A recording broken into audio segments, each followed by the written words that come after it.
I never imagined humiliation could arrive so casually, like a joke told too loudly at a dinner table. My name is Rowan Hale, 43, married 12 years, steady job, quiet life, predictable nights. I believed respect was automatic once vows were exchanged. That illusion shattered at Marcus Bell's birthday party, a crowded rooftop with cheap lights and louder laughter. He was my wife's colleague, all charm and confidence, the kind who fills space without asking.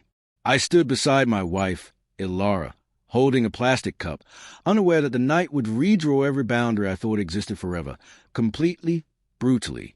Marcus raised his glass and started reminiscing, stories that painted himself as fearless, irresistible, untouchable. Then his eyes locked on Ilara. He smiled, leaned closer, and said something meant to sound playful.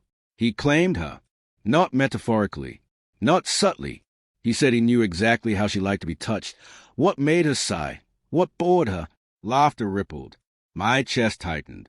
Ilara didn't laugh, didn't deny it either. She stared at the skyline, silent. In that pause, everyone learned something about me, and I learned something worse. Dignity collapsed quietly around me while phones recorded everything without mercy, smiling. I waited for her to speak, to correct him, to protect us, but she stayed still. The moment stretched, heavy, revealing years I hadn't questioned. Later, in the elevator, I asked calmly what that was. She shrugged and said Marcus exaggerated, that he was harmless, that I shouldn't be sensitive. The word stung more than the claim. Sensitive. Like respect was optional. Like marriage was negotiable. I realized then that betrayal isn't always secretive. Sometimes it's performed publicly, daring you to react, daring you to stay composed while your value is negotiated aloud by strangers, smiling, judging, casually without consequence.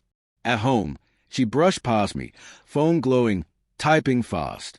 I sat on the edge of the bed, listening to silence thicken.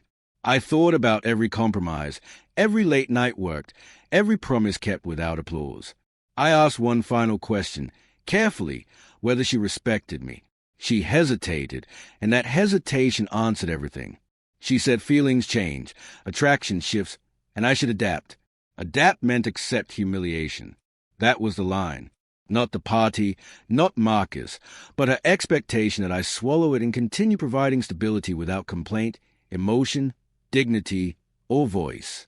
The marriage had quietly ended there. Finally, I packed a bag slowly, deliberately, choosing only what mattered. No speeches, no threats. She watched, confused, irritated, as if I'd missed my cue to beg. I didn't explain because explanations invite negotiation.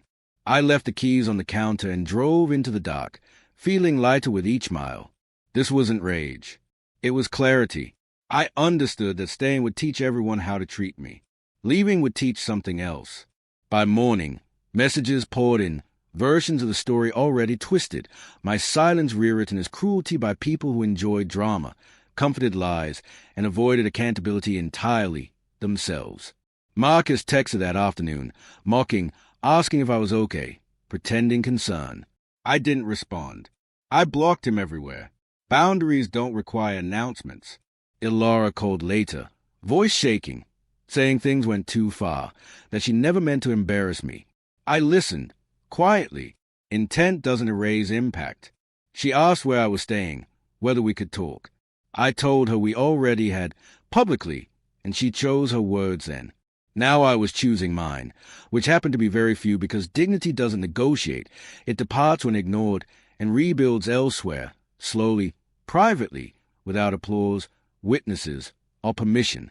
In the weeks that followed, rumors chased me, but peace caught up faster. I slept better. I stopped explaining myself. People revealed their loyalties by what they assumed. Some said marriage requires endurance. Others said respect is non-negotiable. I learned which voices mattered. Ilara sent long messages about memories, about history, about effort. I replied once, stating a simple truth. Love without respect is management, not partnership. I wished her well and asked for space.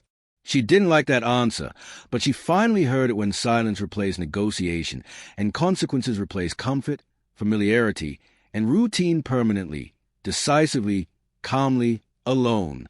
I don't share this to appear strong or wounded. I share it because humiliation thrives in secrecy and politeness. The moment someone claims what isn't theirs, and the rightful owner stays silent, damage multiplies.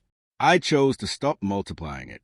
If you're listening and recognize the tightening chest, the false smile, the public dismissal, understand this. You don't need permission to leave disrespect. You don't need drama to justify clarity. Sometimes a quiet exit is the loudest boundary you'll ever set, and the most honest one because self-respect grows where silence ends, and choices begin, freely, firmly, without apology.